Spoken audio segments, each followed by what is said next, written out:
Welcome to Shad's Guitar Show. Whether it's the gear or the players who made the gear famous, this podcast is about all things guitar. Well, hey there, what's up everyone? Welcome into this episode of Shad's Guitar Show. And this is going to be kind of a mini episode. But I was chatting with a customer about cutaways the other day at work and the difference between the Venetian and Florentine cutaways. And oddly, I'd always gotten it backwards. And I thought, well, you know what? Maybe there's some other people who aren't sure which is which. So I thought I'd do a quick episode on the Venetian versus the Florentine cutaway, kind of which is which, and a little back history on how the names came to be, which you might be surprised by. All right, so today we're exploring two shapes you've definitely seen, even if you didn't know their names, the Venetian cutaway and the Florentine cutaway. And these just aren't fancy words. They represent some of the most iconic stylistic decisions in the history of guitar building. Decisions that affect playability, aesthetics, tone, and the entire vibe of the guitar. So let's dive into where these cutaways come from, who pioneered them, and how they evolved into the standards we know today.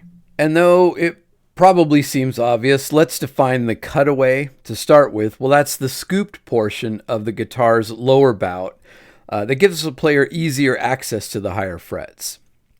So the Venetian cutaway is the rounded, smooth, more curved cutaway. Think about the cutaway of a Gibson ES 335 or a Super 400 or an L5, that big round cutaway, where the Florentine cutaway is that sharp, more pointed cutaway. Think like the ES 175. So those names, Venetian and Florentine, sound old. They sound historical, romantic maybe, and they conjure visions of Italian luthiers crafting instruments in the Renaissance workshops. But here's the surprise. Despite the Italian names, these cutaways did not come from Venice or Florence, and they weren't invented in the Renaissance. These terms were actually coined by American guitar manufacturers in the 20th century, mainly Gibson. The Venetian cutaway first appears widely in the 1930s on Gibson archtops. The earliest large-scale use is seen on models like the Gibson L5 and the Super 400.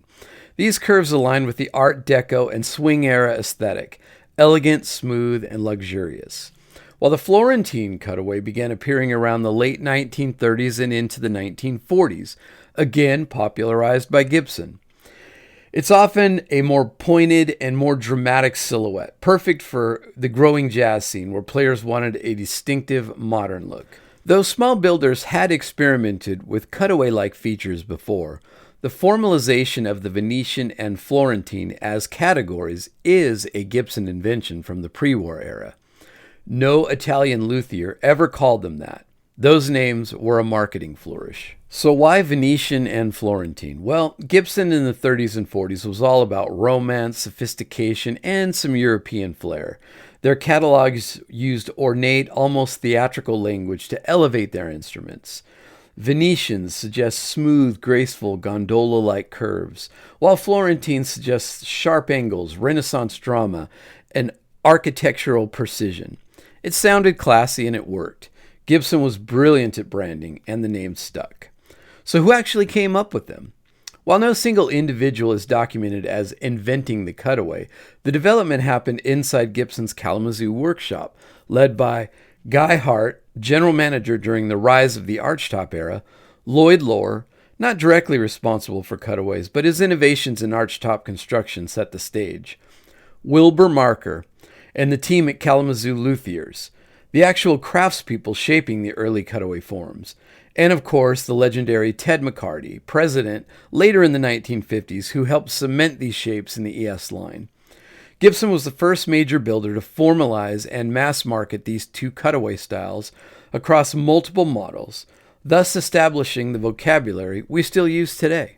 So both cutaways had a big impact on guitar evolution. The Venetian, of course, had that smooth, inviting look, common on jazz boxes and acoustic electrics. It had slightly more wood mass than a sharp cutaway, which sometimes equals slightly warmer tone. The Florentine had that pointed, dramatic visual punch, and it's favored on more modern or edgy designs. Slightly reduced body mass and a bit more bite and articulation. And it's easier to produce on many flat top acoustics because the sharp point is assembled from separate pieces. And today, nearly every guitar builder uses these two terms, from boutique luthiers to major brands like Taylor, PRS, Gibson, Eastman, Collings, Gretsch, and beyond. The Venetian and Florentine cutaways are proof that sometimes a guitar's identity comes from small design decisions with big implications. What started as functional access to higher frets became an entire visual language, one curved, one sharp. And that continues to shape guitar culture to this day. And the names? Pure marketing genius, wrapped in a little faux Italian mystique. So that's the story of the Venetian and Florentine cutaways. Born in Kalamazoo, inspired by a Renaissance romance, and beloved by guitar builders everywhere.